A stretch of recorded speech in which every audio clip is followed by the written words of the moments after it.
Hi, welcome to the Scrapbook Pal channel here on YouTube. I'm Kara and today we're celebrating with a peekaboo party. So I'm using my favorite things, Picture Perfect Party, the gorilla, elephant, and giraffe. I'm also using Lawn Fawn's small Slimline with Lift the Flaps, and this is a 8.5 by 3.5 size note card. Use Lawn Fawn's Let's Bokeh to decorate the front, and some Lawn Fawn inks, Lobster and Blue Jay, Celery Stick, Forget Me Not, and Fresh Cut Grass. So I'm going to take an acrylic block. This is a Lawn Fawn 1 3/4 inch block, and I like the smaller acrylic blocks for smaller stamps. It really helps me put pressure right where I want it. I'm stamping my design, trying to disperse the colors evenly across the panel. I chose a green and blue color combination, and I'll include red as an accent color. So it's predominantly blue and green, so I wanted some light blue and dark blue, light green and dark green. And there's two ways to do this pattern. I could have stamped off of the sides, but I chose to contain the pattern within the panel itself, so I don't have anything kind of flowing off of the panel. The Lawn Fawn inks are working really well for me. There's some of them start out a little blotchy when I stamp them, but they all seem to smooth out, and it doesn't take very long to see that happen. And now I'm starting with that red, and I'm just going to use smaller dots for that one. These little dots just kind of help fill in the white spaces, and then I'm going to take the little ring and do the same thing, kind of overlap that a bit. So the front panel is done, and now it's time to stamp my images. I put some white cardstock in the MISTI, and so I'm going to use Lawn Fawn's Jet Black ink to stamp this out, and that's Copic friendly, and I'm going to Copic color today. Now there's a lot going on in these images, and so that's why I wanted to kind of figure out what my color scheme was going to be. And I'm going to take my green and blue and red, and with the lightest of each of those, I'm going to color in that portion of the image so that I'll come back later and shade them, but now I'll know kind of how to disperse those three colors. So here I am starting the shading. Now the blues, I used a B21 to put in the initial color, and I'm shading with the B23 to start, and I'm going to use B20s for all of the blues. So B21, 23, 24, 26, and 28. And some of those blues will be lighter and some darker. For the greens, I'm using a G12 as the base, G14, and G17 for the darker greens. So I'm now just coming in and highlighting some of those balloons. As I'm coloring the background of these guys, I'm just showing you portions of each of the coloring just to give you kind of an idea of how I colored it, how I colored balloons, and how the shading looks in the different colors. I'm doing some normal shading in things like their bow ties and the party blowers, but for balloons, I'm kind of keeping them a little more, I don't know, streaky looking. When I look at balloons, especially dark balloons, they just look like they have blocks of color and lines of color of different shades in them. And so that's what I'm attempting to do here, kind of blending them together to some degree, but making sure that the different sections really stay true and not blend together too much.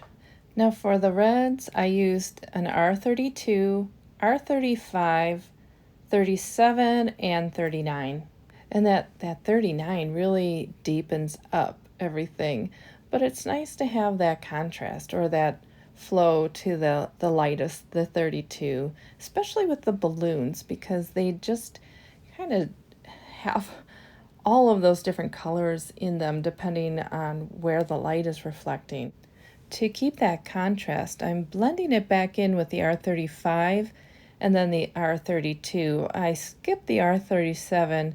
I just wanted that dark to look really dark and then go quickly to the lighter colors. Just finishing up my blending here.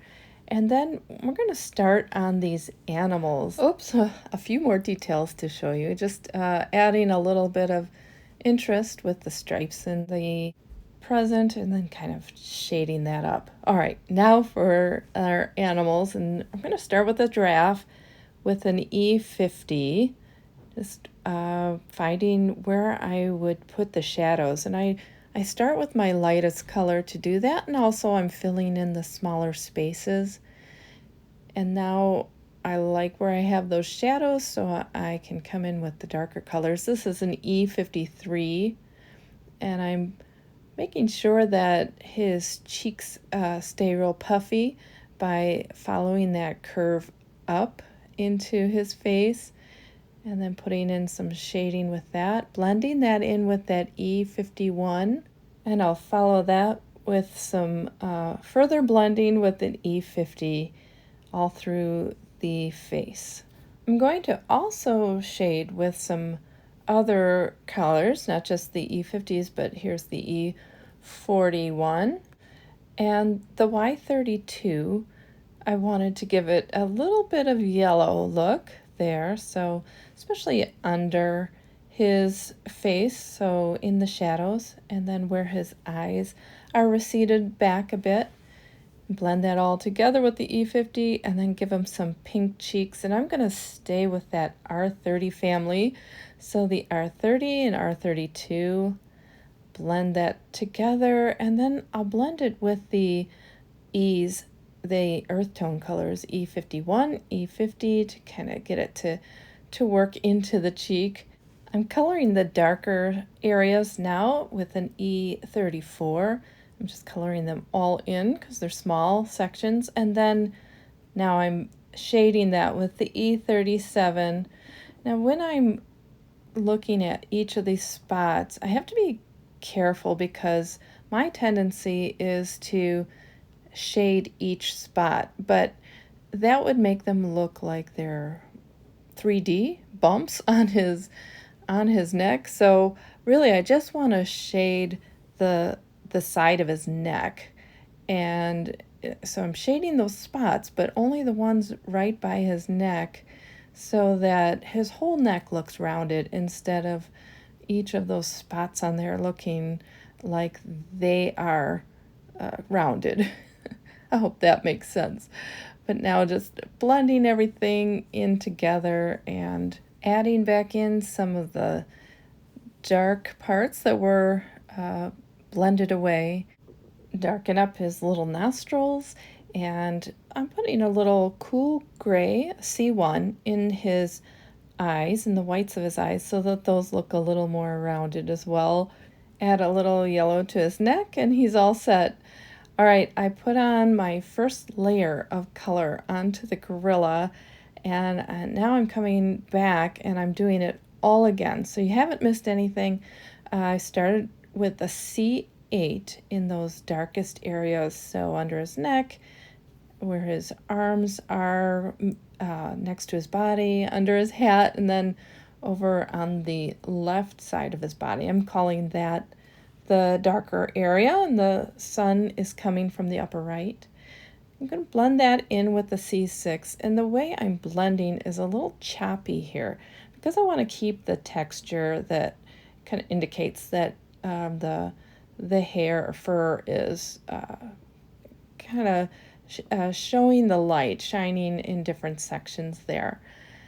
Blending it in further with the C4 and keeping that belly light and the face as well. Now, as I did with the giraffe, with the colors, so I had it predominantly E50s, but then I put in the 40s and the Y32.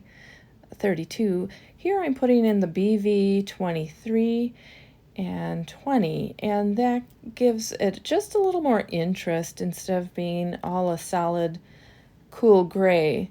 So here's that BV20 blending out his shading of the face. I put in that same R30 and 32 for his cheeks, and then blending things in between the BV20s and the C colors, so the cool grays. Now onto our elephant, and I'm speeding this one up a little bit so you can watch it all kind of blend together. I'm using cool grays here, and this was started with a C4 for the darkest shadows, blended it with a C3. Now I'm onto the C2, and then the C1, and I'll move on to the C0. And like his pals above him, he's also going to get another color, and so I'm using warm grays with the cool grays. So this is a W2, and I'll blend that in with the W1 and end up with the W0. Now that he's all nicely blended, I want to come in with the darker colors to give him that contrast. So I'm using a C4 to get into those darkest areas, the shadows, and then I thought, well, I can go darker, so this is a C5, but I wanted even more contrast, so ended up with a C6 as my darkest color. And then I will just blend that back into the body, but I'm blending with a very light color because, again, I want that contrast, that quick change from dark to light.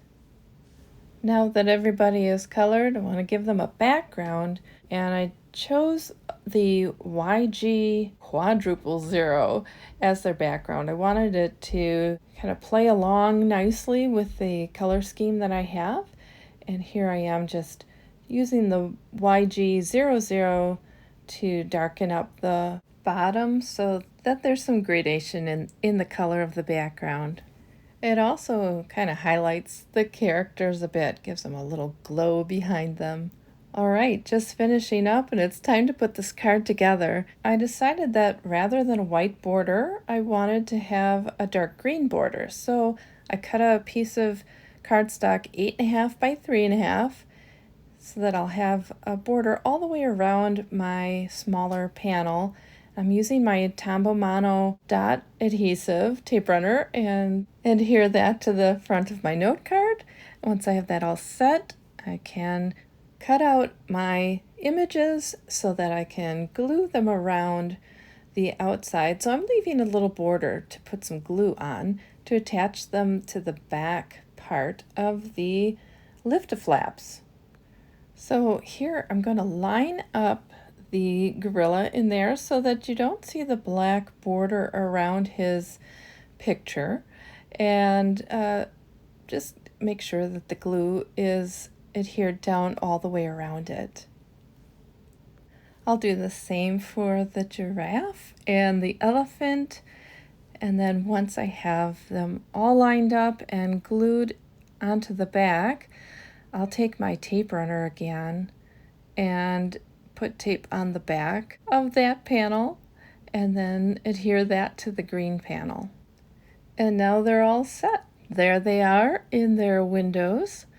But now we need a sentiment, and I'm going to put that on the inside of this card, and I'm going to take it from the same stamp set and take it back to the MISTI so that I can stamp it a couple of times, get a really nice impression. So I'm using that Lawn Fawn Jet Black ink again, and ink that up twice to make sure that it's nice and dark. Actually 3 times. And then I think it just needs a little something inside, and so I'm going to bring the circles from the front into the card. Not as much though, but just add some here and there, just to bring the party into the inside of the card. All right, well, our card is all done, and here they are inside. Well, I hope you enjoyed this video featuring my favorite things, Picture Perfect Party, along with a bunch of supplies from Lawn Fawn.